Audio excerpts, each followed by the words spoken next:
Thank you, Mr. Speaker. I hate Obamacare more than anybody in here. I wish I could vote on this bill, the bill to stop Obamacare. In order to do that, the bill would have to say the calendar will not turn. And I don't know how to bring that bill to life. And so that's my problem. I'm now stuck in a nasty, horrible, sickening place, and I'm going through a grieving process. And I'm going through a grieving process with many, many other people. And the grieving process has many steps to it. The first one is denial. Denial. The second step is anger. The third step is bargaining. And that's where I am. I'm at the bargaining step. I've given up on D.C. They're not going to fix Obamacare. I had high hopes in 2010 we could elect a 2/3 majority in the Senate and a 2/3 majority in the House so we could overturn Obamacare and then overturn the veto. I had high hopes at the Supreme Court that Obamacare would be overturned. And I had high hopes in 2012 that we could elect a president who would overturn Obamacare, but none of those things happened. So now where am I? I'm bargaining. The Founding Fathers said that the states will be the laboratories of the solutions for the country. Obamacare's coming. Whether you're in denial, whether you're in anger, or whether you're in the bargaining stage like me, Obamacare's coming. This plan has a stunning level of waivers from those strictures and regulations that are coming to our state and every other state in the land. I've been stunned by the Fed's willingness to give us the flexibility that's been given to us in this plan. I'm actually in awe of the work that's been done by a handful of young policymakers here in little old Arkansas. Since I moved to this state in 1996, I've heard the expression, "Thank God for Mississippi," so many times it makes me sick.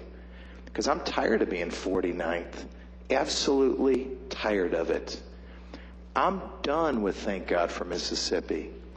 It's about time Arkansas stood up and said, we can come up with a path forward. A path forward not just for us and our people, but a path forward that we can expand to the entire country. Collins, you're crazy. Maybe. Maybe I am. But maybe I'm not. Do you know if just 2 or 3 of the reforms that we're putting in place can reduce the Arkansas Medicaid healthcare curve by $500 million a year? And do you know if bringing in 4 or 5 more insurance companies can reduce the cost curve on private exchanges by just $500 million a year? That if we were to expand that nationally, that could literally save the country $1 trillion per decade in healthcare costs? I mean, can you imagine that? If Arkansas led the path to reducing the U.S. debt by $1 trillion a decade, I think we can do it. I believe in each one of us, and I believe in all the people in Arkansas, and I believe that this plan opens the door to do all those things. Now, what if I'm wrong? What if I'm wrong? People are telling me, "Charlie, you don't know those feds. They are really, really untrustworthy. You can't believe a word they say."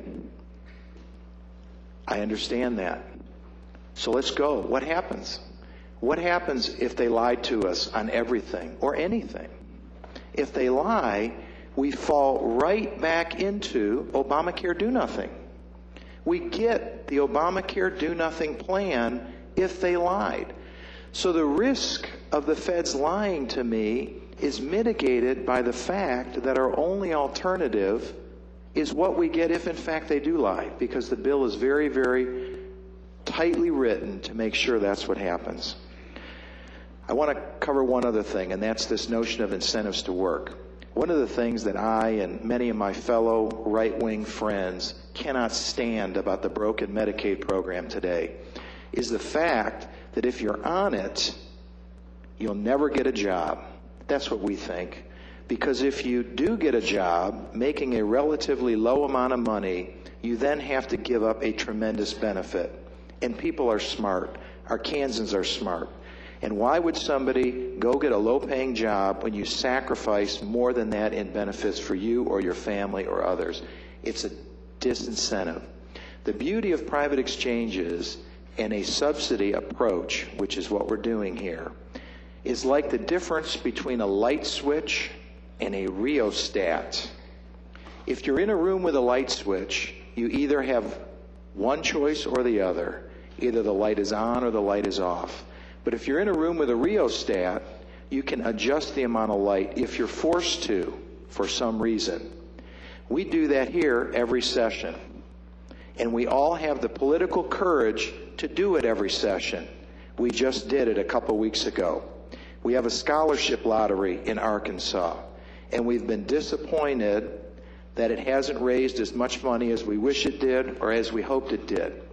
And what happens is we adjust the scholarship values every 2 years. We don't like it, it's painful, but we do it because we have to. And we reduce those values much like turning down a rheostat. Do we have the courage to throw 900,000 people off of Medicaid 5 years from now, 3 years from now when the feds go bust? I think that would be a lot harder decision and a lot tougher place to be than to be in a place with an exchange where when the money stops flowing to some degree, we can reduce the subsidies by percentages. We can say to people, all of us need to cut back because the feds just don't have the money. The last thing I want to say is, from an Arkansas budget standpoint, the Obamacare do-nothing option is devastating. By my calculation, it's $300 million per year in additional direct and indirect hit to the budget. I'd love to talk through anyone that's got questions about that. And in the private option, the budget goes the other way by $150 million a year. By my math, it's $450 million a year swing. Thank you very much.